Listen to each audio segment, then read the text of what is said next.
Nous sommes au col du Canadel, à 269 mètres d'altitude exactement au-dessus de la mer Méditerranée. Face à nous, nous avons les îles d'Hyères et sur notre droite, le Cap Nègre.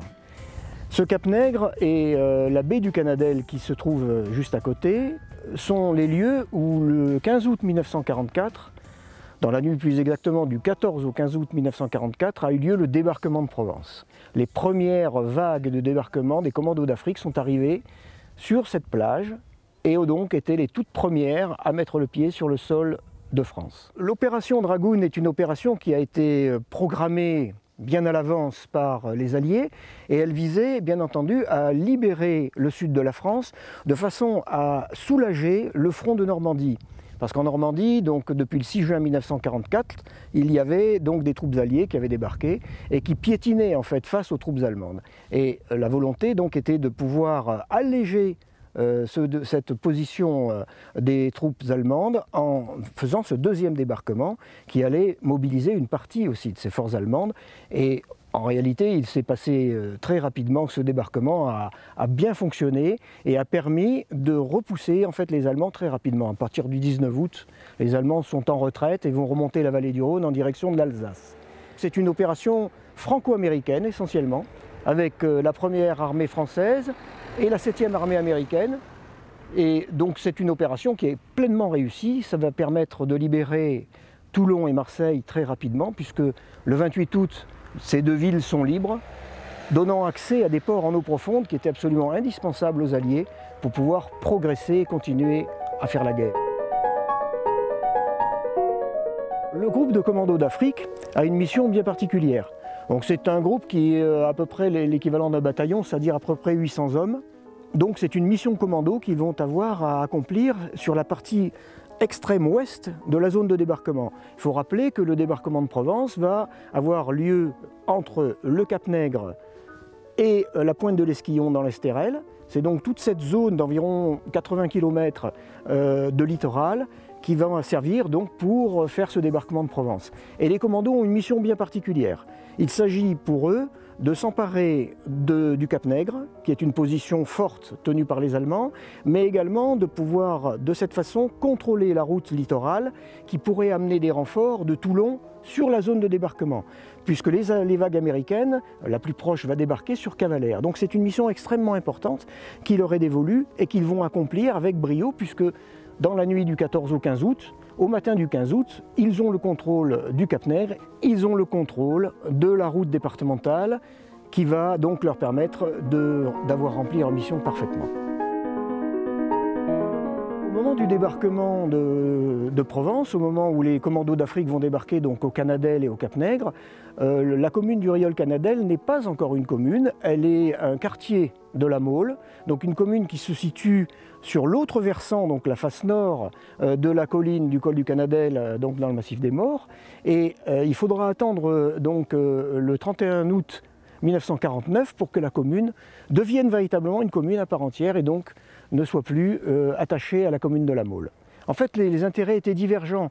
La Mole était une commune essentiellement agricole à l'époque et le Rieul-Canadel, enfin le quartier du Rieul-Canadel-Pramousquier, c'était plutôt touristique, bien entendu, avec le développement dont on va évoquer l'existence un petit peu plus tard.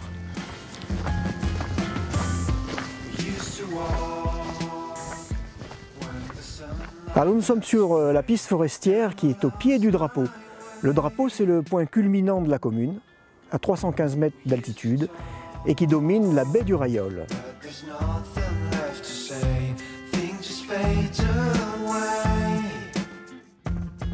Alors le drapeau a été installé au moment où la commune, au milieu des années 20, a commencé à intéresser des investisseurs qui ont voulu donc développer ce site, qui est un site merveilleux, magnifique, et qui ont voulu développer ce site pour en faire donc un endroit touristique.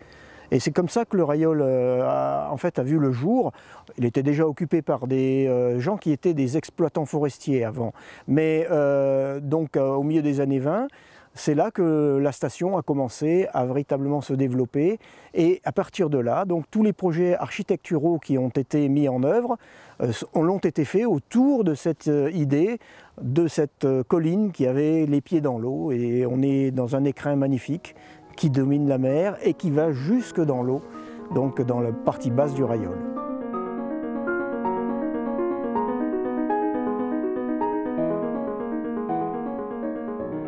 Nous sommes à présent au Patec. Alors c'est un nom un petit peu particulier qui tire son origine de l'ère Patègue. Et l'ère Patègue, c'était une aire commune. C'était un endroit commun où les gens pouvaient avoir des activités, notamment battre le blé. Avant que la commune ne soit Rayol-Canadelle, bien entendu, hein, c'était bien avant, mais c'était en réalité quelque chose qui découlait des activités de sylviculture et également d'agriculture de quelques familles qui étaient des familles locales, qui exploitaient notamment le liège. Ils cherchaient donc à exploiter le chêne liège, qui permettait donc de faire des bouchons, mais également des revêtements isothermes. Cette aire Patègue a été transformée par la suite en Patec. Patec, donc l'orthographe, c'est ou bien EC ou bien K. En fait, il n'y a pas d'orthographe, il n'y a pas de règle d'orthographe, puisque c'est un mot transformé. Cette pergola du Patec, elle a été en fait édifiée au moment où la commune, au milieu des années 20, plutôt le Rayol-Canadelle, la station balnéaire, va commencer à prendre de l'essor. Elle va donc, les constructeurs vont à l'époque utiliser la roche du massif des Morts, donc la roche locale, qui est une roche de mica-schiste, pour édifier cette pergola et également le grand escalier monumental dont on va parler tout à l'heure. Dans ces roches, on retrouve l'oxyde de fer rouge très particulier qu'on voit apparaître dans certains endroits. On a également des mica-schistes, donc ces petites parties brillantes que l'on voit qui sont soit argentées, soit or. Et également, pour certains endroits, une pierre plus verte, qui est la serpentine, qui est une pierre qui, elle, contient de l'oxyde de cuivre. La pergola du Patec est un site classé à l'inventaire supplémentaire des monuments historiques.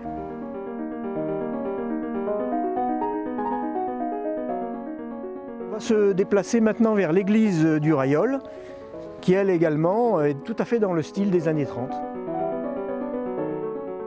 Le chœur de l'église du Rayol a une particularité, c'est qu'il s'ouvre sur un hémicycle qui a été construit à la fin des années 60 et qui permet donc aux fidèles de suivre l'office pendant l'été, mais également, et c'est très important, de réaliser donc des concerts. Depuis toujours, on a donné des concerts dans cet hémicycle, des concerts estivaux, de musique classique, de musique de chambre, également de gospel. Et c'est un véritable bonheur pour tous ceux qui peuvent assister à ces concerts.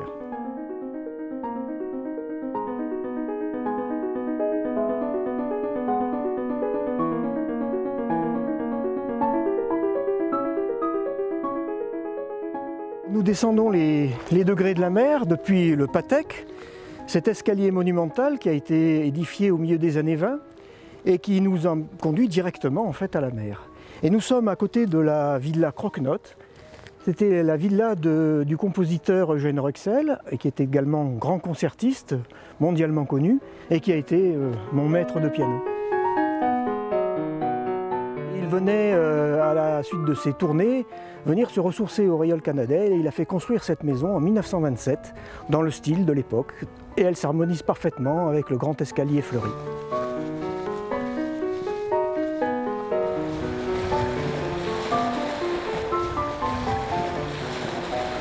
Nous sommes sur la plage du Rayol. C'est une plage qui a un aspect historique, car c'était sur cette plage que le débarquement devait avoir lieu, le débarquement des commandos d'Afrique. Mais tous les navires transportant ces commandos ont dérivé plus à l'ouest, et c'est de cette façon qu'ils ont en fait débarqué sur la plage du Canadelle, juste à côté. Et derrière nous se trouve le domaine du Rayol, qui a été successivement le domaine Courme, puis ensuite le domaine Potez, au début des années 40. Henri Potez était un avionneur français, un ingénieur, qui a été associé à Marcel Dassault et qui était un constructeur important au niveau de l'aéronautique. Donc il a acquis ce domaine en 1940 et il est venu s'installer au moment donc, de l'occupation allemande avec tout son bureau d'études et notamment avec le père de Jacques Chirac qui était Abel Chirac, qui a donc été son bras droit en quelque sorte à ce moment-là. Et le bureau d'études a été installé à ce moment-là dans le domaine du Rayol, qui était à ce moment-là le domaine Potez. À la fin des années 90, c'est le Conservatoire du Littoral qui a fait l'acquisition du domaine et qui l'a transformé en un magnifique jardin des Méditerranées. Donc tous les climats méditerranéens du monde avec les plantes qui sont adaptées sont plantées et sont à ce moment-là accessibles au public.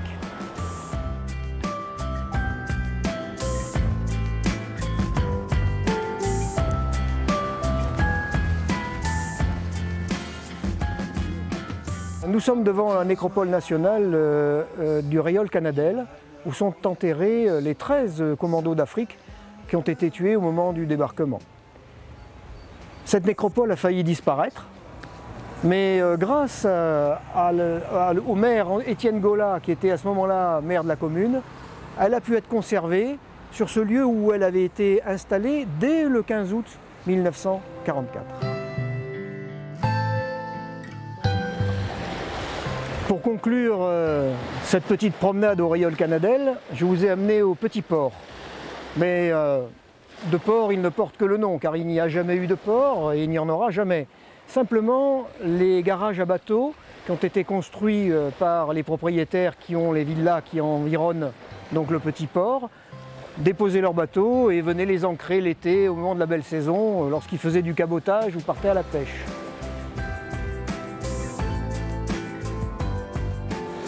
J'aimerais conclure sur la devise de la commune, Bene accipere ad revertendum semper, ce qui signifie bien accueillir pour retenir toujours.